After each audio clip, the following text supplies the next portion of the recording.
തോമാശ്ലീഹായുടെ പുതുഞായറിൻ്റെ ആ വിശ്വാസ പ്രഖ്യാപനവും പൗഷ്ടിയന വഴിയുള്ള ഈ കരുണയുടെ ദിവസം ചിന്തിക്കുമ്പോൾ വാസ്തവത്തിൽ നമുക്കറിയാം, പൗഷ്ടിയന വിശുദ്ധയെ കരുണയുടെ അപ്പസ്തോലയായിട്ട് ഈശോ ഈ നാളുകൾ കാണിച്ചു തരുമ്പോൾ വാസ്തവത്തിൽ മാർത്തോമ്മ ക്രിസ്ത്യാനികളെന്ന് അഭിമാനിക്കുന്ന നമുക്ക് ഒരുപക്ഷെ അതിനേക്കാൾ അഭിമാനത്തോടെ പറയാൻ പറ്റും, കരുണയുടെ അനുഭവം ആദ്യമായിട്ട് സ്വന്തമാക്കിയ അപ്പസ്തോലനാണ് തോമാശ്ലീഹ.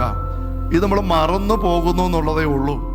പൗഷ്ടിയനയോട് ഇങ്ങനെ കുമ്പസാരക്കാരൻ പറഞ്ഞുകൊണ്ട് ഡയറി എഴുതി, നമ്മുടെ മാർത്തോമാശ്ലീഹായോട് ഈശോ അന്ന് ഈ അനുഭവം കഴിഞ്ഞപ്പം നിനക്ക് കിട്ടിയ അനുഭവം നീ എഴുതണമെന്ന് പറഞ്ഞിരുന്നെങ്കിൽ മാർത്തോമാശ്ലീഹ എഴുതുന്ന പുസ്തകത്തിൻ്റെ പേരെന്തായിരുന്നിരിക്കും? അപ്പോൾ ദൈവത്തെ ദൈവമായിട്ട് അറിയാന്നുള്ളത് ഒരു കാര്യം. രണ്ടാമത്തെ എന്താണ്? ദൈവത്തെ കർത്താവായിട്ട് സ്വീകരിക്കുക എന്ന രണ്ടാമത്തെ കാര്യം. ഇത് വ്യത്യാസമുണ്ട്.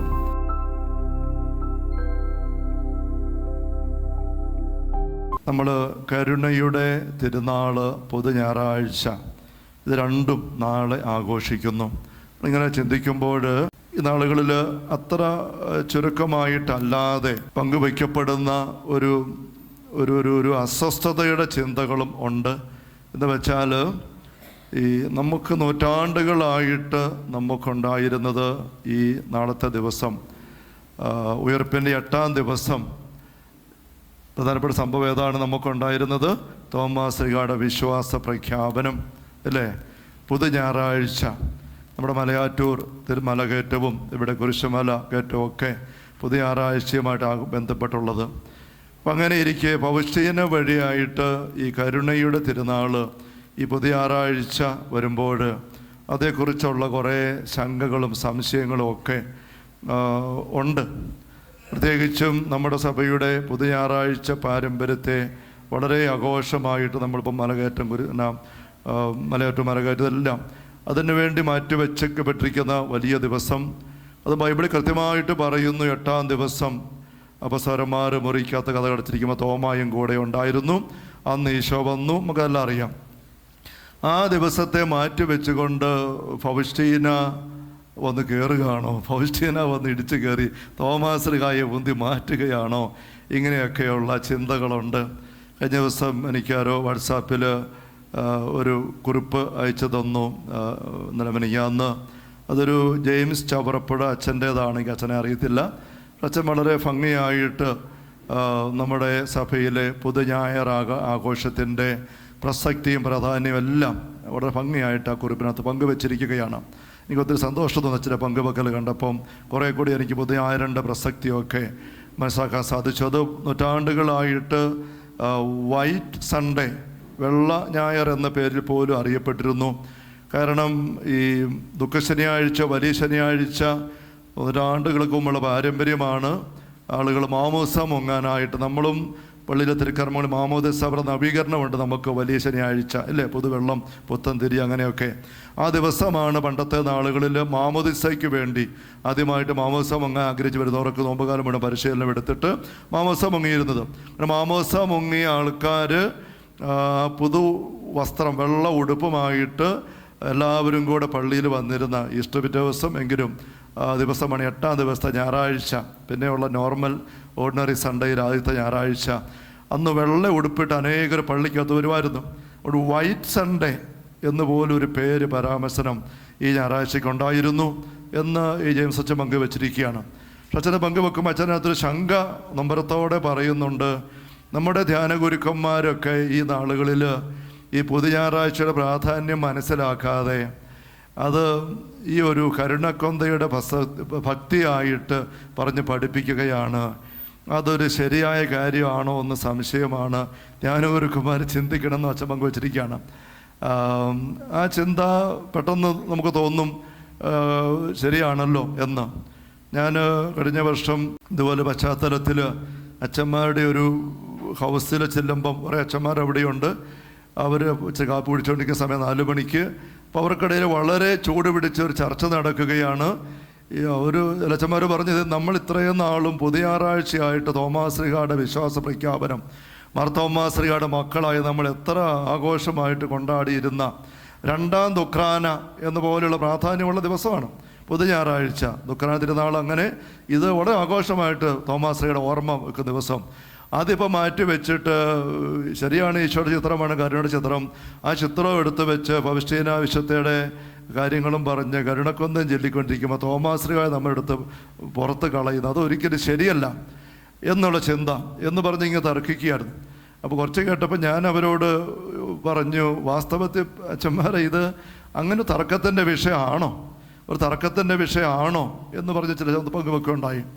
അപ്പോൾ ഞാൻ കഴിഞ്ഞ ജെയിംസ് അച്ഛൻ്റെ പങ്കുവെക്കൽ കണ്ടപ്പോഴും അച്ഛന് ധ്യാനഗുരുക്കന്മാർ അങ്ങനെ എടുത്തു, അച്ഛൻ്റെ ആത്മാർത്ഥ കൊണ്ട് സ്നേഹം കൊണ്ടുമാണ്. അച്ഛൻ നല്ല ദൈവശാസ്ത്രജ്ഞനായ ഡോക്ടറേറ്റുള്ള അച്ഛൻ തന്നെയാണ്.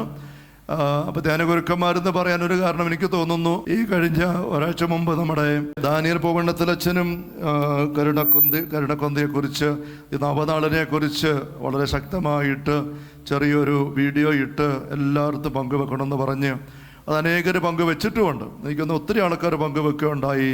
ഏപ്രിൽ 12-ാം തീയതി മഹാ അത്ഭുതത്തിൻ്റെ ദിവസം എന്ന് പറഞ്ഞുകൊണ്ട് ഞാനത് എടുത്തൊന്ന് കേട്ടു അച്ഛനെന്താ പങ്കുവെക്കുന്നത്. അപ്പം അച്ഛനത് വേറൊന്നുമില്ല, കരുണക്കൊന്തയെക്കുറിച്ച് അല്ല കരുണയുടെ തിരുനാളിനെക്കുറിച്ച് പൗസ്റ്റീന വിശുദ്ധ വഴി ഈശോ വെളിപ്പെടുത്തിയിരിക്കുന്ന കാര്യങ്ങൾ അച്ഛനെ 5 കാര്യം എണ്ണി പറഞ്ഞിട്ട് കരുണയിലേക്ക് വരണമെന്ന് പറഞ്ഞിരിക്കുന്നേ ഉള്ളൂ. ഒരു പക്ഷേ അതും കൂടെ അതൊക്കെ കണ്ടിട്ടായിരിക്കാം വേണമെങ്കിൽ ജെയിംസ് അച്ഛൻ ഇങ്ങനെ പറഞ്ഞ ധ്യാനഗുരുക്കന്മാർ ഈ ദിവസത്തിൻ്റെ പ്രാധാന്യം മാർത്തോമാ ശ്ലീഹായെ മാറ്റിവെച്ചുകൊണ്ട് വേറെ അവസ്ഥ കൊണ്ടുപോകുന്നു. ഇത് ശരിയല്ല, ദൈവശാസ്ത്രപരമായിട്ട് സഭയുടെ പാരമ്പര്യം വെച്ചും ശരിയല്ല എന്നൊക്കെയുള്ള ചിന്ത.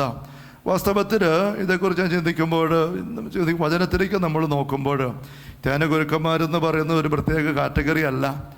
അങ്ങനെ ഗുരുക്കന്മാർ എല്ലാ വൈദികരും വചനം പ്രഘോഷിക്കാനായിട്ട് നിയോഗിക്കപ്പെട്ട ഗുരുക്കന്മാർ തന്നെയാണ്, ഒരു സംശയമില്ല. തിമോത്തിക്ക് എഴുതുമ്പോൾ അപ്പസ്വരം പറയല്ലേ, നിരന്തരം വചന പ്രഘോഷണത്തിലും പ്രബോധനത്തിലും ഏർപ്പെട്ടിരിക്കുന്ന സഭയുടെ ശ്രേഷ്ഠന്മാരെ പ്രത്യേകമായിട്ട് കൂടുതൽ ബഹുമാനത്തിന് ആൾക്കാർ കണക്കാക്കണം എന്നുപോലും പറഞ്ഞിരിക്കുകയാണ്.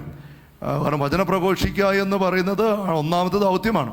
അപ്പോൾ നമ്മൾ ഈ ഒരു നാളത്തെ ദിവസം തോമാശ്ലീഹായുടെ പൊതുഞായറിൻ്റെ ആ വിശ്വാസ പ്രഖ്യാപനവും പൗസ്റ്റീന വഴിയുള്ള ഈ കരുണയുടെ ദിവസം ചിന്തിക്കുമ്പോൾ വാസ്തവത്തിൽ നമുക്കറിയാം, പൗസ്റ്റീന വിശുദ്ധയെ കരുണയുടെ അപ്പസ്തോലയായിട്ട് ഈശോ ഈ നാളുകൾ കാണിച്ചു തരുമ്പോൾ വാസ്തവത്തിൽ മാർത്തോമ്മ ക്രിസ്ത്യാനികളെന്ന് അഭിമാനിക്കുന്ന നമുക്ക് ഒരുപക്ഷെ അതിനേക്കാൾ അഭിമാനത്തോടെ പറയാൻ പറ്റും, കരുണയുടെ അനുഭവം ആദ്യമായിട്ട് സ്വന്തമാക്കിയ അപ്പസ്തോലനാണ് തോമാശ്ലീഹ. ഇത് നമ്മൾ മറന്നു പോകുന്നു എന്നുള്ളതേ ഉള്ളൂ. തോമാശ്ലീഹയുടെ വിശ്വാസ പ്രഖ്യാപനത്തിൻ്റെ പശ്ചാത്തലം എന്താണ്? അദ്ദേഹത്തിനുണ്ടായിരുന്ന അവിശ്വാസത്തിൻ്റെ ശങ്കയുടെ കുറച്ചൊക്കെ ഒരു സ്നേഹത്തിൽ നിന്നുള്ളതാണെങ്കിൽ ഒരു ശാഠ്യത്തിൻ്റെ അവസ്ഥയെ ഈശോ മാറ്റിയിട്ട് വിശ്വാസിയാക്കി തീർക്കുന്നു, അല്ലേ? അവിശ്വാസിയാകാതെ വിശ്വാസിയായിരിക്കുക. ഈ അവിശ്വാസിയായിരിക്കുക എന്ന് പറയുന്നത് എന്താണ്? അവിശ്വാസിയായിരിക്കുക എന്ന് വെച്ചാൽ ദൈവത്തോട് നോ പറയുകയാണ്. ദൈവത്തോട് നോ പറയുന്ന അനുഭവമാണ്. ഈശോ അപ്പസ്തോലന്മാരെ വിളിക്കുമ്പോൾ, ദൈവരാജ്യം പ്രഘോഷിക്കുമ്പോൾ നമ്മൾ വായിക്കുന്നുണ്ട്, ദൈവരാജ്യം സമീപിച്ചിരിക്കുമെന്ന് പറയുമ്പോൾ 15 മാർക്കോസ് 1:15 വാക്യം, അവൻ പറഞ്ഞു, സമയം പൂർത്തിയായി, ദൈവരാജ്യം സമീപിച്ചിരിക്കുന്നു, അനുതപിച്ച് സുവിശേഷത്തിൽ വിശ്വസിക്കുക. അനുതപിച്ച് വിശ്വസിക്കണം. അനുതപിക്കാത്തവർക്ക് വിശ്വസിക്കാൻ പറ്റിയല്ല. അനുതപിക്കുക, വിശ്വസിക്കുക, ഇതാണ് രക്ഷയുടെ അനുഭവത്തിൻ്റെ 2 കാലുകൾ. നമ്മൾ രക്ഷയിലൂടെ നടന്നു കയറാൻ ഉപയോഗിക്കുന്ന 2 കാലുകളാണ് അനുതാപത്തിൻ്റെ കാലും വിശ്വാസത്തിൻ്റെ കാലും. സംരക്ഷണം വേണോ? 2 കാര്യം, അനുതപിക്കണം, വിശ്വസിക്കണം. അനുതപിക്കുമ്പോഴാണ് സാത്താന് നമ്മൾ കൊടുത്ത അവകാശങ്ങൾ നമ്മളെ ഇളക്കി മാറ്റാൻ നമ്മൾ തയ്യാറാകുന്നത്. അതെങ്ങനെ ഇളക്കി മാറുന്നത്? അത് ഈശോയുടെ രക്തത്തിൽ കഴുകുമ്പോഴാണ്. യേശുവിൻ്റെ രക്തത്തിൽ കഴുകുക എന്നുള്ളതല്ലാതെ നമ്മുടെ ഉള്ളിൽ കയറി കിടക്കുന്ന തിന്മ മാറാനായിട്ട് വേറെ ഒരു മാർഗവുമില്ല. യെരമ്യായുടെ പുസ്തകം 2-ാം അധ്യായം 22-ാം വാക്യം കണ്ടോ? എത്രയേറെ താളിയും കാരവും തേച്ചു കുളിച്ചാലും നിന്റെ പാപക്കറ എൻ്റെ മുമ്പിലുണ്ടായിരിക്കും. ദൈവമായ കർത്താവ് ചെയ്യുന്നു. നമ്മുടെ പാപത്തിൻ്റെ കറ പിശാചിൻ്റെ മുദ്രയാണത്. അത് മാറിപ്പോകണമെങ്കിൽ യേശു ക്രിസ്തുവിൻ്റെ കുഞ്ഞാടിൻ്റെ പോലെ അമൂല്യമായ രക്തം, അതുകൊണ്ടല്ല മറ്റൊന്നുകൊണ്ടും അവിടെ ഒരു വിടുതലുണ്ടാക്കാനായിട്ട് സാധിക്കുകയില്ല. ഹെബ്രായ ലേഖനം 9-ാമത്തെ അധ്യായത്തിൽ 13-14 വചനങ്ങൾ നോക്കിക്കേ. കോലാടുകളുടെയും കാളക്കിടാങ്ങളുടെയും രക്തം തളിക്കുന്ന പശുക്കിടാവിൻ്റെ ഭസ്മമിടുന്നതും അശുദ്ധരെ ശാരീരികമായി ശുദ്ധീകരിക്കുന്നു എങ്കിൽ നിത്യാത്മാവ് മൂലം കളങ്കമില്ലാ ദൈവത്തിന് തന്നെ സമർപ്പിച്ച ക്രിസ്തുവിൻ്റെ രക്തം ജീവിക്കുന്ന ദൈവത്തെ ശുശ്രൂഷിക്കാൻ നമ്മുടെ അന്ധകരണത്തെ നിർജീവ പ്രവൃത്തി അത്ര വിശുദ്ധീകരിക്കുകയില്ല. യേശുവിൻ്റെ രക്തം വിശുദ്ധീകരണം. സഹമുള്ള സഹോദരങ്ങളെ, ഇതാണ് നമ്മൾ കരുണയുടെ ചിത്രത്തിലെ ചുമന്ന കതിരുകൾ. യേശുവിൻ്റെ തിരുവിലാവിൽ നിന്നും ഒഴുകിയിറങ്ങിയ രക്തം. നമ്മൾ യോഹന്നാൻ്റെ സുവിശേഷത്തിൽ വായിച്ചത് നമുക്കറിയാമല്ലോ. ഈശോയുടെ മരണത്തെപ്പറ്റി നമ്മൾ വായിക്കുമ്പോൾ യോഹന്നാൻ 19:34 വാക്യം, എന്നാൽ പടയാളികൾ ഒരുവൻ അവൻ്റെ പാർശ്വത്തിൽ കുന്തം കൊണ്ട് കുത്തി, ഉടനെ അതിൽ നിന്ന് രക്തവും വെള്ളവും പുറപ്പെട്ടു. രക്തവും വെള്ളവും പുറപ്പെട്ടു. തുറക്കപ്പെട്ട വിലാവ്. അത് കണ്ടയാൾ തന്നെ സാക്ഷ്യപ്പെടുത്തിയിരിക്കുന്നു. വീണ്ടും 37 വാക്യം കണ്ടോ, മറ്റൊരു തിരുവെടുത്ത് പറയുന്നു, തങ്ങൾ കുത്തി മുറിവേൽപ്പിച്ചവനെ അവർ നോക്കി നിൽക്കും. ക്രൂശിതനായ ഈശോയെ നോക്കി നിൽക്കണം. അപ്പോൾ തോമാശ്ലീഹ ഈശോയുടെ പാർശ്വത്തിൽ കൈവെക്കുന്ന അവസ്ഥയിലേക്ക് വരുമ്പോൾ ഈ തോമാശ്ലീഹായ ഈശോ തൻ്റെ തുറക്കപ്പെട്ട ഈ വിലാവിലേക്ക്, മുറിവിലേക്കാണ് കൊണ്ടുവരുന്നത്. 27 വാക്യം തോമസിൽ പറഞ്ഞു, നിന്റെ വിരൽ ഇവിടെ കൊണ്ടുവരിക, എൻ്റെ കൈകൾ കാണുക, നിന്റെ കൈ നീട്ട് എൻ്റെ പാർശ്വത്തിൽ വയ്ക്കുക. അവിശ്വാസിയാകാതെ വിശ്വാസിയായിരിക്കുക. അവിശ്വാസത്തിൻ്റെ കറ, പാപം കഴുകി പോകട്ടെ. അപ്പം അവിശ്വാസിയാകാതെ വിശ്വാസിയായിരിക്കുക. തോമാശ്ലീഹയുടെ അവിശ്വാസത്തിൻ്റെ കറ, അവിശ്വാസത്തിൻ്റെ അവസ്ഥയിൽ യൂദാസ്കറിയാത്ത പോയപ്പം ഈശോ പറഞ്ഞു, നിങ്ങളൊരു പിശാചാണ്. ആ അവിശ്വാസത്തെ മാറാൻ ഈശോ ആവശ്യപ്പെടുക. പക്ഷേ യൂദാസ് മാറിയില്ല. തോമാശ്ലീഹയും അതേ അവസ്ഥയിൽ കൂടെ പോവുകയാണ്. ഈശോ പറയുകയാണ്, അവിശ്വാസി ആയിരിക്കാതെ വിശ്വാസത്തിലേക്ക് വന്നേ. അവിശ്വാസത്തിൻ്റെ കറ, പാപം മായ്ച്ചു കളയാൻ നീ വന്നേ. ഉടനെ തോമാശ്ലീഹ വന്ന് പാർശ്വത്തിൽ കൈവച്ചു. നമ്മൾ ഈ കരുണയുടെ നവനാളിൻ്റെ 9 ദിവസവും അത് ചൊല്ലിയപ്പം ആവർത്തിച്ച ഒരു ഫ്രേസ് ഉണ്ട്. ഈശോ തന്നെ പറഞ്ഞു കൊടുത്ത് എഴുതിപ്പിച്ച് കിട്ടിയിരിക്കുന്ന ഒരു പക്ഷേ ഏക നവനാൾ പ്രാർത്ഥനയാണ്. ഒരുപാട് നവനാൾ പ്രാർത്ഥന നമുക്കുണ്ട്. ഈശോ തന്നെ പറഞ്ഞു കൊടുത്ത് എഴുതിപ്പിച്ച് അത് അൾത്താരിൽ ഇന്ന് വിശുദ്ധയായിരിക്കുന്ന പൗഷ്ടീന ആത്മീയപിതാവിൻ്റെ നിർദ്ദേശാനുസരണം കുറിച്ച ഡയറിയിൽ കൃത്യമായിട്ട് പങ്കുവച്ചിരിക്കുന്നു. അവിടെ പങ്കുവച്ചിരിക്കുന്നതാണ്. അപ്പോൾ നമ്മൾ ഈ 9 ദിവസത്തെ നൊവേനയിലും ആവർത്തിച്ച ഒരു പരാമർശനമുണ്ട്. ഇന്ന് ഇന്ന പാപാവസ്ഥ, ഇന്ന ആൾക്കാരെ എൻ്റെ പക്കൽ കൊണ്ടുവന്ന് കരുണക്കടലിൽ മുക്കുക, കരുണക്കടലിൽ മുക്കിയെടുക്കുക. അത് ഈശോ ഭവിഷ്യന വഴി ചെയ്യാൻ നമ്മൾ ആവശ്യപ്പെട്ടു. ആദ്യം ഈശോ കരുണക്കടലിൽ മുക്കിയത് തോമാശ്ലീഹയാണ്. ആദ്യമായിട്ട് ഈശോ തൻ്റെ വിലാവിൽ, ആ തുറക്കപ്പെട്ട ഹൃദയത്തിലേക്ക്, കരുണക്കടലിലേക്ക് തൻ്റെ കൈ കൊണ്ടുവന്ന് വെച്ച് മുക്കാൻ, കടന്നു വരാൻ. തോമാശ്ലീഹ വന്ന് കപ്പലിറങ്ങിയ കൊടുങ്ങല്ലൂരുള്ള തോമാശ്ലീഹായുടെ ആ തീർത്ഥാടന കേന്ദ്രത്തിൽ അവിടെ തോമാശ്ലീഹായുടെ വലത് കൈയുടെ അസ്ഥിയുടെ വലിയൊരു കഷണം വെച്ചിട്ടുണ്ട്. തോമാശ്ലീഹയുടെ വലത് കൈയുടെ അസ്ഥിയുടെ വലിയൊരു കഷണം. സാധാരണ തിരുശേഷിപ്പെന്ന് പറഞ്ഞ ചെറിയൊരു പൊടി തരി അസ്ഥി കഷ്ണം വരുള്ളൂ. ഇതങ്ങനെയല്ല. മൈലാപ്പൂരാണ് തോമാശ്ലീഹ അടക്കിയത്. പോർട്ടുഗീസ് മിഷണന്മാരുടെ കാലഘട്ടത്തിൽ അവർ അപ്പസ്തോലൻ തോമാശ്ലീഹയുടെ അവിടെ കണ്ടപ്പോൾ അവരവിടുന്ന് ആ അസ്ഥി എല്ലാം എടുത്തുകൊണ്ട് പോയി യൂറോപ്പിൽ കൊണ്ടുപോയി. ചോദിക്കാൻ പറയാൻ ആരുമില്ല. നമ്മുടെ സഭയൊന്നും അത്ര സ്ട്രോങ് അല്ലായിരുന്നു. അവർ കൊണ്ടുപോയി ഇറ്റലിയെ കൊണ്ടുപോയി സ്ഥാപിച്ചു. അവിടുന്ന് 10-60 വർഷം മുമ്പ് വത്തിക്കാൻ ഇടപെട്ടിട്ട് മർത്തോമ്മ ക്രൈസ്തവർ കേരളത്തിലുണ്ട്. തോമാശ്ലീഹ ഇവിടെ വെച്ചാൽ മരിച്ചത്. അതുകൊണ്ട് ആ തോമാശ്ലീഹയുടെ ശക്തമായ ഒരു തിരുശേഷി സാന്നിധ്യം കേരളത്തിൽ വേണം എന്നൊരു തീരുമാനമെടുത്തിട്ട് മാർപ്പാപ്പ തന്നെ ഇടപെട്ടിട്ട് തോമാശ്ലീഹയുടെ മരണത്തിൻ്റെ ശതാബ്ദി അവസരത്തിൽ അതവിടെ അടുത്താരയുടെ പുറകിൽ എല്ലാം അടുത്തത് കാണാൻ പാത്രം വെച്ചിട്ടുണ്ട്. ഞാൻ ശുശ്രൂഷയുടെ കാര്യം കുട്ടികളോട് പോയിട്ടുണ്ട് അവിടെ. അപ്പോൾ ഈശോയുടെ പാർശ്വത്തിൽ വെച്ച കൈ വെച്ച ആ വ്യക്തിയുടെ ആ വലത് കൈയുടെ അസ്ഥിയാണ് ഇവിടെ ഇരിക്കുന്നത്. നമ്മൾ അസ്ഥിയിലേക്ക് നോക്കുമ്പോൾ 2000 വർഷത്തിനപ്പുറത്തേക്ക് നേരെ നമ്മുടെ നോട്ടം ചെല്ലുന്നത് ആ അസ്ഥി. ഈശോയുടെ ആ മുറിവിൻ്റെ സ്പർശനം കിട്ടി അവിശ്വാസത്തിന് അഴുക്ക് മുഴുവൻ മാറിയ ആ വലിയ മഹാവിശുദ്ധൻ. അപ്പോൾ നമ്മൾ ഈ കരുണയുടെ ഒന്നാമത്തെ അപ്പസ്തോലനാണ് തോമാസ് ശ്ലീഹ. ഇത് നമ്മൾ മാർത്തോമാ ക്രിസ്തുവിന് പ്രത്യേകിച്ചും കേരള ക്രൈസ്തവർ ആഘോഷമായിട്ട് തിരിച്ചറിയേണ്ടതാണ്. ഈ ഒരു തിരിച്ചറിവ് നമുക്ക് ഈ പുതിയ ഞായറാഴ്ച തോമാസ് വിശ്വാസ പ്രഖ്യാപനത്തെ പറ്റി പറയുന്നിടത്ത് നമുക്ക് എങ്ങനെയോ കിട്ടാതെ പോയി. നമ്മളെങ്ങനെയോ തിരിച്ചറിഞ്ഞില്ല, അത്രേ ഉള്ളൂ. അതുകൊണ്ട് പൗഷ്ടിയനയുടെ മുൻപിലാണ് കരുണയുടെ തിരുനാളിൻ്റെ ആഘോഷവുമായിട്ട് തോമാസ് ശ്ലീഹ നിൽക്കുന്നതെന്ന് നമ്മൾ മനസ്സിലാക്കണം. അവിശ്വാസത്തിൻ്റെ അഴുക്ക് മാറിയിട്ട് വിശ്വാസത്തിൻ്റെ പ്രഖ്യാപനം, പരിശുദ്ധാത്മാ അഭിഷേകം നിറയുന്നു. അതാണ് ചുമന്ന കതിരുകളും ഈ വെളുത്ത കതിരുകളുമായിട്ട് നമുക്ക് ആ കരുണയുടെ ചിത്രത്തിൽ നമുക്കിന്ന് അങ്ങനെ ലഭ്യമായിട്ട് കിട്ടിയിരിക്കുന്നത്. അവിടെ ശകമുള്ള സഹോദരങ്ങളെ, ഈ പുതിയ ഞായറാഴ്ചയും കരുണയുടെ തിരുനാളും ഒരു തരത്തിലും പരസ്പര വൈരുദ്ധ്യമുള്ളതല്ല, അതൊന്നു തന്നെയാണ്. നമുക്ക് നമ്മുടെ തോമാസ് ശ്ലീഹായെ വിശുദ്ധ മാർത്തോമ്മ ആയിട്ട് കിട്ടിയത് തമ്പുരാൻ്റെ കരുണ അദ്ദേഹം അനുഭവിച്ചത് കൊണ്ടാണ്. ആ കരുണ നമ്മൾ അനുഭവിച്ചെങ്കിലേ നമ്മളും ആ തോമാസ് ശ്ലീഹായുടെ ഉള്ള അനുഭവത്തോടെ ഈശോയ്ക്ക് ചേർന്ന മക്കളായിട്ട് മാറുകയുള്ളൂ എന്നൊരു വലിയ പാഠമാണ് തോമാസ് പഠിപ്പിക്കുന്നത്.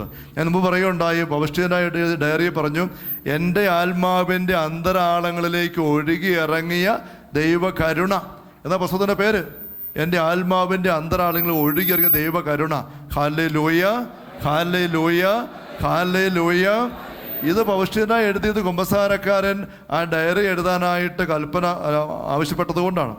ഡയറി എഴുതാൻ ആരംഭിച്ചിട്ട് അങ്ങനെ എഴുതി വരുമ്പം ഒരിക്കൽ പിശാച് വന്നിട്ട് കുമ്പസാരക്കാരൻ്റെ രൂപത്തിൽ പിശാച് വന്ന് പൗഷ്ടികനോട് പറഞ്ഞു, ഇതൊക്കെ എഴുതണ്ട, അത് ഞാൻ ചുമ്മാ പറഞ്ഞ കത്തിച്ച് കളഞ്ഞേക്കാൻ പറഞ്ഞു. പൗഷ്ടികനെ കത്തിച്ച് കളഞ്ഞു. അത് സംഭവമുണ്ട്. പിന്നെ കുമ്പസാരക്കാരൻ വരുമ്പോൾ അറിയുന്നത് കത്തിച്ച് കളഞ്ഞു. അതിനെ കാണിച്ച് ആ അച്ഛനല്ലേ വന്ന് പറഞ്ഞു കത്തിച്ച് കളയാൻ, ഞാൻ വന്നില്ല, ഞാൻ പറഞ്ഞില്ല. അപ്പോഴാണ് പൗഷ്ടികൻ പറഞ്ഞത് അത് പിശാച് വന്ന് കത്തിച്ച് കളയാൻ പറഞ്ഞതാണ്. വീണ്ടും എഴുതി. അതാണ് ഇപ്പോൾ നമുക്ക് കിട്ടിക്കുന്ന ഡയറി.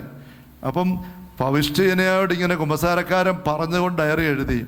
നമ്മുടെ മാർത്തോമാ ശ്ലീഹായോട് ഈശോ അന്ന് ഈ അനുഭവം കഴിഞ്ഞപ്പം നിനക്ക് കിട്ടിയ അനുഭവം നീ എഴുതണമെന്ന് പറഞ്ഞിരുന്നെങ്കിൽ തോമാസ് ശ്ലീഹ എഴുതുന്ന പുസ്തകത്തിൻ്റെ പേരെന്തായിരുന്നിരിക്കും? തോമാസ് ശ്ലീഹ എഴുതുന്ന പുസ്തകത്തിൻ്റെ പേരെന്തായിരിക്കും? എൻ്റെ ആത്മാവിൻ്റെ അന്തരാളങ്ങളിലേക്ക് ഒഴുകി ഇറങ്ങിയ ദൈവകരുണ ആണോ? അല്ല, പിന്നെ എന്നാ എഴുതുന്നത്? ഞാൻ അവിശ്വാസിയായിട്ട് ചാട്ടിയും പിടിച്ച് മറുതലിച്ചുകൊണ്ട് മാറി നിന്നപ്പം കർത്താവ് വന്നിട്ട് എന്നെ പേര് പറഞ്ഞ് വിളിച്ചിങ്ങ് വരാൻ പറഞ്ഞിട്ട് ആ കരുണയിലേക്ക് എൻ്റെ ജീവിതത്തെ മുക്കിയെടുത്തു. വിലാവി കൈ വെക്കാൻ പറഞ്ഞിട്ട് എൻ്റെ ഉള്ളിലേക്ക് ദൈവത്തിൻ്റെ കരുണ ഒഴുകി ഇറങ്ങി. അവിശ്വാസത്തിൻ്റെ കറയെല്ലാം ദൂരെ പോയി. ഞാൻ എൻ്റെ കർത്താവ്, എൻ്റെ ദൈവമേ എന്ന് വിളിച്ചു. മാർ വാലാഹ് സൊറിയാനിയിൽ എൻ്റെ കർത്താവേ, ലാഹ് എൻ്റെ ദൈവമേ, എൻ്റെ കർത്താവ്, എൻ്റെ ദൈവമേ. ആ വിശ്വാസ പ്രഖ്യാപനം വാസ്തവത്തിൽ അതിൻ്റെ അർത്ഥം എന്താ? എൻ്റെ കർത്താവ്, നമ്മുടെ കുർബാനക്രമത്തിലൊക്കെ എപ്പോഴും ഉപയോഗിക്കുന്ന തോമാസിൻ്റെ വിശ്വാസ പ്രഖ്യാപനം കർത്താവായ ദൈവമേ, ഇല്ലേ? നമ്മളെപ്പോഴും പറയുന്നത് കർത്താവായ ദൈവമേ. ആ പ്രയോഗത്തിനകത്ത് തോമാസ് വിശ്വാസ പ്രഖ്യാപനം ഉള്ളത്. എന്താ അതിൻ്റെ അർത്ഥ വ്യത്യാസം എന്ന് നമ്മൾ ചിന്തിക്കാറുണ്ടോ? ദൈവമെന്ന് പറയുമ്പം എലോഹിം യാഹ്വ എന്നുള്ള പേര് നമുക്കറിയാം. മോശ ചോദിച്ചു, ദൈവം പ്രത്യക്ഷപ്പെട്ടപ്പം അങ്ങനെ പേരെന്താ? അങ്ങനെ പേരൊന്നും പറഞ്ഞില്ല, ആയിരിക്കുന്നവൻ ഞാനാകുന്നു. അതാണ് യാഹ്വേ, യഹോവ. അത് പഴയ നിയമത്തിലെ ദൈവത്തെക്കുറിച്ച് പറയാൻ അവർ ഉപയോഗിച്ചു. ഈശോയും അപ്പോസ്തലന്മാരും പറയുന്നുണ്ട്, അയാം ഹുവാം, ഞാൻ ആയിരിക്കുന്നവനാണ് എന്ന് ഈശോ പറഞ്ഞ രംഗം യോഹന്നാൻ പറയുന്നുണ്ട്. അത് വെച്ച് നമ്മൾ ഈശോയ്ക്കും യഹോവ എന്ന് പേര് വിളിക്കാം. യഹോവ എന്ന് പറയാൻ പറ്റും. അതിൻ്റെ അർത്ഥത്തിലുള്ള ആയിരിക്കുന്നവനാണ്. എന്നാൽ ദൈവം എന്നുള്ള യഹോവ എന്ന വാക്കിൻ്റെ അർത്ഥം ആയിരിക്കുന്നവൻ ഞാനാണ്. ആ യഹോവയായിട്ട് സ്വയം പരിചയപ്പെടുത്തിയ ആ സാന്നിധ്യത്തെ ദൈവമായിട്ട് നീ അംഗീകരിക്കുന്നുണ്ടോ ഇല്ലയോ? ഇതാ ഒന്നാമത്തെ ചോദ്യം. അപ്പം ഈശോയെ ദൈവമായിട്ട് അംഗീകരിക്കുന്നോ? ഈശോയെ നസ്രത്തിലെ തച്ചൻ്റെ മകനായിട്ട് അംഗീകരിക്കുന്നു ലോകം മുഴുവനും. ചരിത്ര പുരുഷനാണ്. അത് അംഗീകരിക്കും. പക്ഷേ ഈശോ ദൈവമായിട്ട് അംഗീകരിക്കുന്നുണ്ടോ? ലൂക്കാ 8:38-39 പിശാചബാധ ഒഴിഞ്ഞ മനുഷ്യൻ അവൻ്റെ കൂടെ ആയിരിക്കും അനുവാദം ചോദിച്ചു. അവനെ തിരിച്ചയച്ച ഈശോ പറഞ്ഞു, നീ വീട്ടിലേക്ക് തിരിച്ചു പോയി ദൈവം നിനക്ക് ചെയ്തതെന്ന് അറിയിക്കുക. അവൻ പോയി ദൈവം തനിക്ക് വേണ്ടി ചെയ്ത കാര്യങ്ങൾ പട്ടണം വ്യക്തമാക്കി എന്നാണോ പറഞ്ഞിരിക്കുന്നത്? എന്താ പറഞ്ഞിരിക്കുന്നത്? അവൻ വീട്ടിലേക്ക് പോയി എന്ത് ചെയ്തു? അവൻ പോയി യേശു തനിക്ക് വേണ്ടിയ കാര്യങ്ങൾ, അതെന്താ? ദൈവം ചെയ്തത് അറിയിക്കാൻ പറഞ്ഞു. അവൻ പോയി യേശു ചെയ്തത് അറിയിച്ചു. അപ്പം അവനപ്പം തന്നെ ബോധ്യമായി ഈ യേശുവാണ് ദൈവം, ദൈവമാണ് ചെയ്തത്, ദൈവം തന്നെയാണ്. അങ്ങനെ യേശുവിനെ ദൈവമായിട്ട് യഹോവ പ്രത്യക്ഷപ്പെട്ടപ്പോൾ യഹോവയാണ് ദൈവം എന്ന തിരിച്ചറിയുന്നു. ഇതൊന്നാമത്തെ കാര്യമാണ്. യഹോവയെ ദൈവമായിട്ട് അംഗീകരിക്കുക. യഹോവയെ ഏതോ ഒരു അരുവി പ്രത്യക്ഷപ്പെട്ട് മോശ സംസാരിച്ചു, ദൈവമാണോ അല്ലെന്ന് അറിയത്തില്ല. ഈശോ ഒരു പ്രവാചകനാ, ദൈവമാണോന്ന് അറിയത്തില്ല. ഇതോടെ മാറ്റിവെക്കാൻ പറ്റും. യഹോവയെ ദൈവമല്ലാതെ മാറ്റിവെക്കാൻ പറ്റും. പക്ഷെ യഹോവയെ ദൈവമായിട്ട് അംഗീകരിക്കുക ഒന്നാമത്തെ കാര്യം. ഇപ്പം ദൈവത്തെ ദൈവമായിട്ട് അറിയുന്നവരാണ് പിശാചുക്കൾ പോലും. യാക്കോബ് 2:19 ദൈവം ഏകനാണെന്ന് വിശ്വസിക്കുന്നു, നല്ലത് തന്നെ. പിശാചുക്കൾ അങ്ങനെ വിശ്വസിക്കുന്നു, അവർ ഭയന്ന് വിറയ്ക്കുകയും ചെയ്യുന്നു, അറിയുന്നു. അപ്പോൾ ദൈവത്തെ ദൈവമായിട്ട് അറിയുക എന്നുള്ളത് ഒരു കാര്യം. രണ്ടാമത്തെ എന്താണ്? ദൈവത്തെ കർത്താവായിട്ട് സ്വീകരിക്കുക എന്നുള്ള രണ്ടാമത്തെ കാര്യം. ഇത് വ്യത്യാസമുണ്ട്. എന്താണ് കർത്താവ്? ലോർഡ് പഴയ നിയമത്തിൽ കാണാം എലോഹിം ദൈവം, ഒപ്പം അദോണായി കർത്താവ്. ഗോഡ് ആൻഡ് ലോർഡ്, ദൈവവും കർത്താവും എന്താണ് വ്യത്യാസം? Hallelujah, hallelujah, hallelujah. കർത്താവ് എന്ന് പറയുന്നത് എന്താ? ആരാണ്? മലയാളത്തിൽ വ്യാകരണം പഠിപ്പിക്കുമ്പം വാക്യത്തിൽ കർത്താവ് ക്രിയ ഇല്ലേ, അങ്ങനെയില്ലേ? കർത്താവ് എന്ന് പറഞ്ഞ എന്താ? കർത്താവും ക്രിയയും കർമ്മം പ്രവൃത്തി ചെയ്യുന്ന ആളാണ് കർത്താവ്. കർമ്മം പ്രവൃത്തി ചെയ്യുന്ന ആളിനെ പറയുന്ന പേരാണ് കർത്താവ്. കൃത്യം പറഞ്ഞ അതാണ്. അപ്പോൾ യേശുവിനെ തോമസിനെ കർത്താവ് എന്ന് വിളിക്കുമ്പോൾ എന്താ അർത്ഥം? എൻ്റെ ജീവിതത്തിൽ പ്രവർത്തിക്കേണ്ട ആളായിട്ട് നിന്നെ ഞാൻ അംഗീകരിക്കുന്നു. ദൈവത്തെ ഇങ്ങനെ അംഗീകരിക്കുന്നുണ്ടോ നീ? നിന്റെ ജീവിതത്തിൽ പ്രവർത്തിക്കേണ്ടത് ഈ ദൈവമാണ്. പിന്നെ വേറെ ആരാ പ്രവർത്തിക്കാൻ സാധ്യത? സാത്താൻ. കണ്ടോ? മനസ്സിലാക്കിക്ക്. ഹവ്വയുടെ ജീവിതത്തിൽ, ആദത്തിൻ്റെ ഹവ്വയുടെ ജീവിതത്തിൽ ദൈവമായിരുന്നു പ്രവർത്തിച്ചിരുന്നത്. ഉൽപ്പത്തി 3-ാം അധ്യായത്തിൽ സർപ്പം വന്ന് കയറി. സർപ്പം പറഞ്ഞൊരു കാര്യം, ഈ പടപുറത്ത് നിന്നു, കുഴപ്പമില്ല. അവർ അനുസരിച്ചു. അപ്പോൾ ഹവ്വയുടെയും ആദത്തിൻ്റെ ജീവിതത്തിലെ കർത്താവ് ആരായി? സാത്താനായി. സാത്താൻ പറയുന്നത് അനുസരിച്ചു. കണ്ടോ? കർത്താവ് ആയിട്ട് സാത്താനെ സ്വീകരിച്ചു ആദ്യ മാതാപിതാക്കൾ. യോഹന്നാൻ സുവിശേഷം 13-ാം അധ്യായം 2-ാം വാക്യം, അത്താഴ സമയത്ത് പിശാച് ശമയോന്റെ പുത്രനായ യൂദാസിന്റെ മനസ്സിൽ യേശുവിനെ ഒറ്റിക്കൊടുക്കാൻ തോന്നിച്ചു. അത് യൂദാസ് അനുസരിച്ചപ്പം യൂദാസിന്റെ ജീവിതത്തിൽ കർത്താവ് ആരാണ്? സാത്താനായി. മനസ്സിലായോ? യൂദാസിന്റെ ലൈഫിൽ പ്രവൃത്തി കർമ്മം ചെയ്യുന്നത് സാത്താൻ ആയി മാറി. അപ്പോൾ തോമാശ്ലീഹ എൻ്റെ കർത്താവേ, എൻ്റെ ദൈവമേ എന്ന് പറഞ്ഞ് ഈശോയുടെ ഒരു മുട്ടുകുത്തിയപ്പം എന്തൊക്കെയാ സംഭവിക്കുന്നത്? നമ്മളിത് ഇങ്ങനെ കൊച്ചുനാൾ മുതൽ കേട്ട് മൂർച്ച നഷ്ടപ്പെട്ടൊരു വചന. ഇത് മനസ്സിലാക്കിക്കുക. എന്താ അതിനർത്ഥം? ഈശോയെ ദൈവമായിട്ട് അംഗീകരിക്കുന്നു. ആ ദൈവമായിരിക്കുന്ന ഈശോയെ അങ്ങ് എന്നെ ഇനി ഭരിച്ചോ, എന്നെ നയിച്ചോ, നിന്റെ വാക്ക് മാത്രം ഇനി ഞാൻ അനുസരിക്കുള്ളൂ. ഇതാ ഞാൻ. അതാണ് വിശ്വാസ പ്രഖ്യാപനം.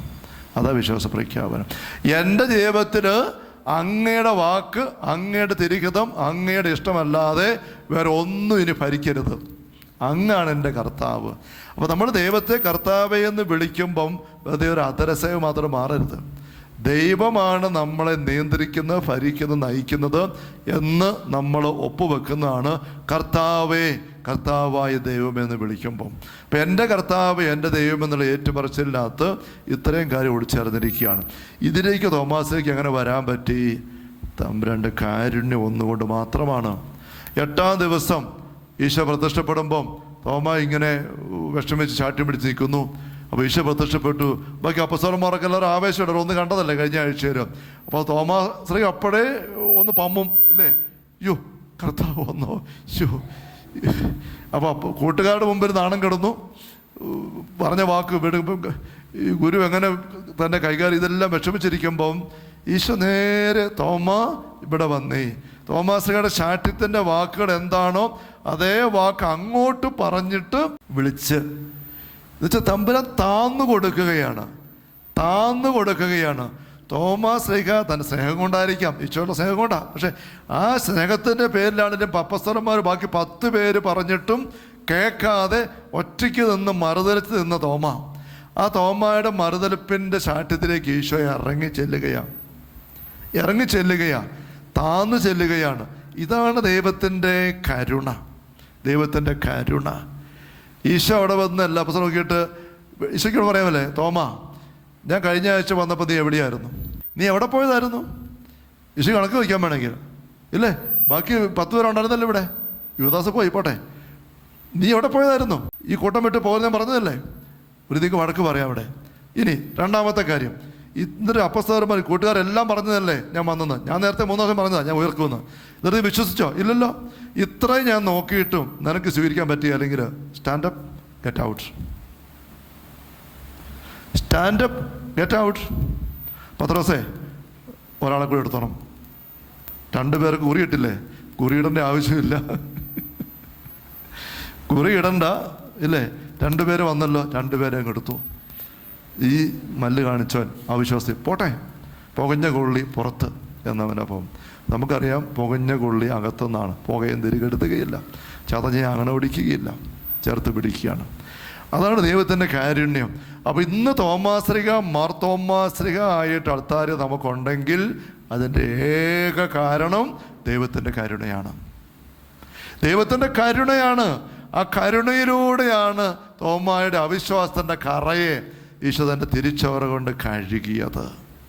ഇതാണ് പുതിയാരുടെ സന്ദേശം. ഈ ഒരു വ്യക്തത എങ്ങനെയോ ഇത്ര നൂറ്റാണ്ട് നമുക്ക് കിട്ടിയിട്ടില്ല. അത് ഈ നാളുകളിൽ പൗസ്റ്റീന വിശുദ്ധ വഴിയായിട്ട് ഇങ്ങനെ തമ്പുരാൻ പുതിയ വെളിപ്പെടുത്തലെന്ന് പറയാം. ഈ പുതിയ ഞായറാഴ്ച തോമാസ് വിശ്വാസ പ്രഖ്യാപനത്തിൻ്റെ ഏക കാരണം എൻ്റെ കരുണയാണ്. അല്ല അവൻ പുറത്തു പോയേനെ. എൻ്റെ കാരുണ്യം കൊണ്ടാണ് അവനെ ഞാൻ എൻ്റെ കരുണക്കടലിൽ മുക്കിയെടുത്തു.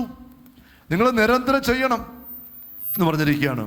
നമ്മുടെ ഈ ജെയിംസ് അച്ഛൻ അച്ഛൻ ഇതേപ്പറ്റി പറഞ്ഞു വരുമ്പം അച്ഛൻ പറയാണ്, മാർപ്പാപ്പമാർ പഠിപ്പിക്കുമ്പം മാർപ്പാപ്പയ്ക്ക് 4 പൊസിഷനുണ്ട്. ഒരു പൊസിഷൻ മാർപ്പാപ്പയുടെ ഒരു സ്ഥാന പ്രസക്തി എന്ന് പറയുന്നത് ആഗോള കത്തോലിക്ക സഭയുടെ തലവൻ. ആ രീതിയിൽ മാർപ്പാപ്പ പഠിപ്പിക്കുമ്പം സഭ മുഴുവനും അത് സ്വീകരിക്കണം. 2-ാമത്തെ പ്രസക്തി ലാറ്റിൻ സഭയുടെ പാത്രിയർക്കീസാണ് മാർപ്പാപ്പ. നമ്മുടെ മേജർ ആർച്ച് ബിഷപ്പ് റാഫേൽ പിതാവ്, അതുപോലെ ലാറ്റിൻ സഭയുടെ പാത്രിയർക്കീസ് ഹെഡാണ് മാർപ്പാപ്പ. അവിടെ മാർപ്പാപ്പ ആ സഭയിലെ ആൾക്കാർക്ക് വേണ്ടി പഠിപ്പിക്കുന്ന കുറച്ച് കാര്യങ്ങളുണ്ട്. 2-ാമത്തെ ഒരു മേഖല. ഇനി 3-ാമത് റോമാരൂപതയുടെ മെത്രാനാണ് മാർപ്പാപ്പയ്ക്ക് ഒരു മെത്രാനുണ്ട്. റാഫേൽ പിതാവ് മേജർ ആർച്ച് ബിഷപ്പ് സഭ മുഴുവൻ്റെ ആണ്. അതേസമയം എറണാകുളം അങ്കമാലി രൂപതയുടെ മെത്രാനുമാണ്. അങ്ങനെ വന്നിരിക്കുന്നത് അങ്ങനെയാണ്. അപ്പോൾ അതുപോലെ മാർപ്പാപ്പ ഈ 2 പൊസിഷൻ, 3-ാമത്തേത് റോമ രൂപതയുടെ ബിഷപ്പാണ്. അത് മാർപ്പാപ്പ ചെയ്യുന്ന കാര്യമാണ്. അപ്പോൾ ചില അവസരത്തിൽ ആ രൂപതയ്ക്ക് വേണ്ടി മാത്രമായിട്ട് മാർപ്പാപ്പ എഴുതാറുണ്ട്, ഇടയിലെ എഴുതുന്ന പോലെ. ഇനി 4-ാമത് മാർപ്പാപ്പയുടെ പ്രസക്തി എന്താണ്? വത്തിക്കാൻ എന്നുള്ള രാജ്യത്തിൻ്റെ തലവനാണ്, സ്റ്റേറ്റിൻ്റെ തലവനാണ്, രാഷ്ട്രീയ അധികാരിയാണ്. അപ്പോൾ ഈ 4 പ്രസക്തിയുണ്ട്. ഈ 4 രീതി മാർപ്പാപ്പ പഠിപ്പിക്കുകയൊക്കെ ചെയ്യുന്നുണ്ട്. അപ്പം ഈ ജെയിംസച്ചൻ പറയുമായിരുന്നു, മാർപ്പാപ്പ ഈ കരുണയുടെ തിരുനാൾ പറഞ്ഞ് പഠിപ്പിച്ചത് ലത്തീൻ സഭയ്ക്ക് വേണ്ടിയിട്ടാണ്, അത് കത്തോലിക്ക സഭയ്ക്ക് മുഴുവൻ വേണ്ടി അല്ല എന്നൊരു അച്ഛൻ പറഞ്ഞിരിക്കുക. അത് ഞാൻ തർക്കിക്കാൻ വേണ്ടി പറയുകയല്ല, പക്ഷേ ഈ സ്വർഗത്തിലെ തമ്പുരാൻ ഇത് ലത്തീനും സീറോ മലബാറും മലങ്കരയും 24 സഭകൾ അങ്ങനെ തിരിയുന്നതിന് മുമ്പുള്ള കരുണയുടെ പ്രഘോഷണവും പ്രഖ്യാപനവും വെളിപ്പെടുത്തലുമാണ് പുതു ഞായറാഴ്ച ഈശോ തോമാശ്ലീഹ വഴി ചെയ്തത്. അത് കഴിഞ്ഞിട്ട് ലത്തീൻ സഭയും സീറോ മലബാറും മലങ്കരയും 24 സഭകളായിട്ട് തിരിഞ്ഞു വന്നിട്ടുള്ളൂ. അടിസ്ഥാനപരമായിട്ട് നമ്മുടെ ഉറവിട അനുഭവം വത്തിക്കാൻ സഭ പറയുന്നുണ്ട്, ആദ്യ ഫോന്തം ഉറവിടങ്ങളിലേക്ക് ഫൗണ്ടനിലേക്ക് ഉറവിടത്തിലേക്ക് വന്നേ, ഉറവിടത്തിലേക്ക് വാ. നമ്മുടെ ഉറവിടം വിശുദ്ധ ഗ്രന്ഥമാണ്, ആദിമ സഭയാണ്. അതിനും അപ്പുറം ഉറവിടം ഈശോ കാണിച്ചത് പിതാവായ ദൈവം, സ്വർഗത്തിലെ തൃത്വക ദൈവത്തിൻ്റെ ജീവിതമാണ്. അതായത് അങ്ങേറ്റത്തെ ഉറവിടം. അതാണ് ഈശോ ഭൂമി എന്ന് കാണിച്ചു തന്നത്, അപ്പസ്വലന്മാരോട് പങ്കുവെച്ചത്. അത് അപ്പസ്വലം പിന്നെ പങ്കുവെച്ചാണ് ആദിമസഭ അപ്പസ്വലപത്തിനെ കാണുന്നത്, ആദിമസഭയെ നമ്മൾ കാണുന്ന കാര്യങ്ങളെല്ലാം. അപ്പം അതിലേക്ക് നമ്മൾ നോക്കുന്നിടത്ത് ആ സഭയോ ഈ സഭയോ എന്നുള്ള ഒന്നുമില്ല, ആ സഭ ഈ സഭയൊന്നൊന്നുമില്ല. അപ്പം കരുണയുടെ ഈ ഒരു പ്രഘോഷണം പുതു ഞായറാഴ്ചയുടെ ഉയർപ്പിൻ്റെ 8-ാം ദിവസത്തിൻ്റെ പ്രസക്തി സ്വർഗത്തിലെ തമ്പുരാൻ നമുക്ക് തിരിയുന്നില്ല എന്ന് കണ്ടുകൊണ്ട് വീണ്ടും പഠിപ്പിക്കാൻ ആഗ്രഹിക്കുമ്പം ഇപ്പം നമ്മൾ ഇങ്ങനെ ചിന്തിക്കാൻ പോയാൽ 24 വ്യക്തിസഭകളുടെ കൂട്ടായ്മയാണ് കത്തോലിക്ക സഭ. അപ്പം ഇന്ന് സ്വർഗത്തിലെ തമ്പുരാന് തൻ്റെ സഭാമക്കൾക്ക് ഒരു പ്രത്യേക വെളിപാടൊന്ന് അടിവരിട്ട് കൊടുക്കണമെങ്കിൽ സ്വർഗത്തിലെ ദൈവം 24 സഭകളിൽ നിന്നും ഓരോ പൗഷ്ടികന്മാരെ കണ്ടുപിടിച്ച് അവർ വഴി ഈ പ്രബോധനം കൊടുത്തെങ്കിലേ അത് നമ്മൾ സ്വീകരിക്കുള്ളൂ എന്ന് പറഞ്ഞാൽ അത് എവിടെ ചെല്ലും? ദൈവം ഇടപെടുമ്പം അബ്രാഹത്തെ വിളിച്ചു, അബ്രാഹത്തിൻ്റെ കുടുംബക്കാർക്ക് വേണ്ടി മാത്രമാണ് അബ്രാഹത്തെ വിളിച്ചത്? അല്ല, ആ വിളി മനുഷ്യർക്ക് മുഴുവനും വേണ്ടിയിട്ടാണ്. ഇസ്രായേൽക്കാരെ തെരഞ്ഞെടുത്ത് വളർത്തി, അത് ആ ജനതയ്ക്ക് വേണ്ടി മാത്രമാണോ?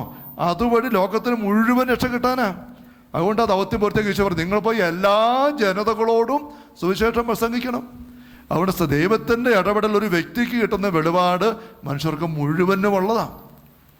തമ്പുരാൻ അവിടുന്ന് ആരും തിരഞ്ഞെടുക്കുന്നു പൗഷ്ടികരെ എടുത്തതിന് വേണ്ടിയിട്ട്. പുതിയ കാര്യം ഒന്നുമല്ല, ദൈവത്തിൻ്റെ കാരുണ്യം നമുക്കറിയാമല്ലോ. പിതാവ് കരുണയുള്ളവനായിരിക്കുന്ന പോലെ നിങ്ങൾ കരുണയുള്ളവരായിരിക്കുവിൻ ഈശോ പഠിപ്പിക്കും. നമുക്കറിയാം ദൈവത്തിൻ്റെ കാരുണ്യം, ഈശോ ദിവ്യകാരുണ്യ നാഥൻ, ഇതെല്ലാം നമുക്കറിയാം. അതുകൊണ്ട് ഇത് ലത്തീസഭയ്ക്ക് വേണ്ടി മാത്രമുള്ളൊരു പ്രബോധനമാണ്. നമ്മൾ പൗരസഭയിൽ ഇത് പ്രസക്തിയില്ല എന്നൊക്കെയുള്ള ചിന്ത ദൈവശാസ്ത്രപരമായിട്ടും പാരമ്പര്യത്തിലേക്ക് നോക്കിയിട്ടും നമ്മൾ പഠിപ്പിക്കാൻ ചിന്തിക്കാൻ പോകുമ്പം നമ്മുടെ ആ നോട്ടം എവിടെയോ വെച്ച് ഇടയ്ക്ക് വെച്ച് നിന്നു പോകുന്നു. ആ നോട്ടം ചെന്ന് നിൽക്കേണ്ട ആദ്യ ഫോന്തം ഉറവെടുത്ത് ചെല്ലണം, ഈശോയിലേക്കെങ്കിലും ചെല്ലണം, ഈശോയിലെ വല്ല പിതാവിലേക്ക് ചെല്ലണം. അതുകൊണ്ട് ഈശോ എപ്പോഴും പഠിപ്പിക്കുന്ന കാണാം, പിതാവ് പഠിപ്പിച്ചതുപോലെ, പിതാവ് എന്നെ അയച്ചതുപോലെ, പിതാവ് സ്നേഹിച്ചതുപോലെ, പിതാവിലേക്കുള്ള വഴി ഇങ്ങനെ പ്രാർത്ഥിക്കുക. സ്വർഗസ്ഥനായ പിതാവേ, ഈശോ തന്നെയും തന്നിലല്ലോ നിർത്തിയത്, പിതാവിലേക്കാണ് കൊണ്ട് നിർത്തിയത്. പരിശുദ്ധാത്മാ പോലും അങ്ങനെയല്ലേ? റോമാലേഖനത്തിൻ്റെ 8-ാം അധ്യായം 14, 15 വാക്യങ്ങൾ, ദൈവാത്മാവിനെ നയിക്കപ്പെടുന്നവരെല്ലാം ദൈവത്തിൻ്റെ പുത്രരാണ്.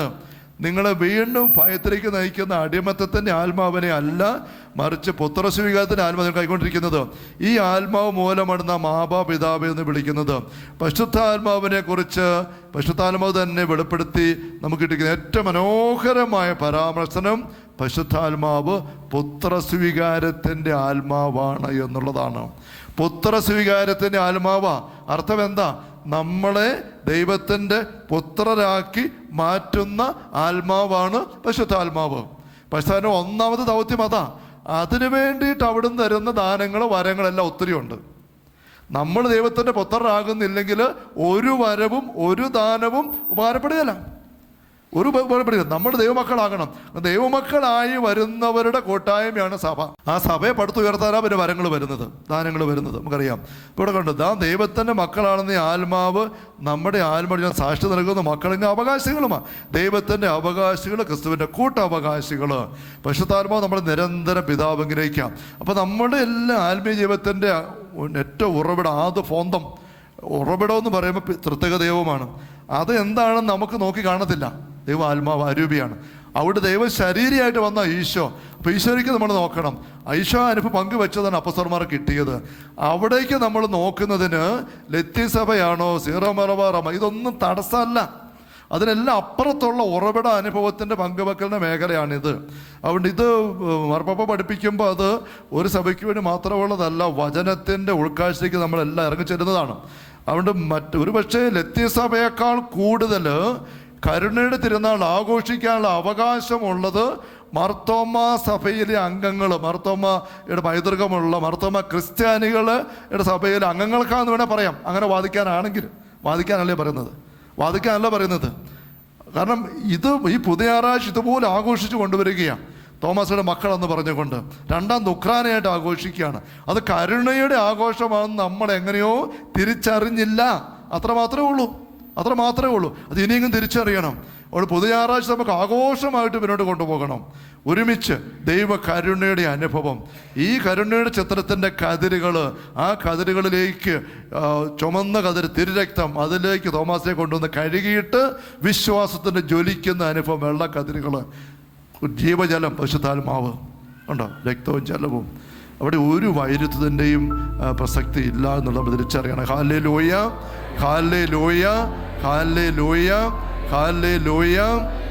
സഹോദരങ്ങൾ, നമ്മൾ ഇങ്ങനെ ചിന്തിക്കുമ്പോൾ ഈ കരുണയുടെ തിരുനാളിൻ്റെ പ്രസക്തി ഞാനിപ്പോൾ ഒരു ചിന്തയൊന്ന് പറയുകയായിരുന്നു.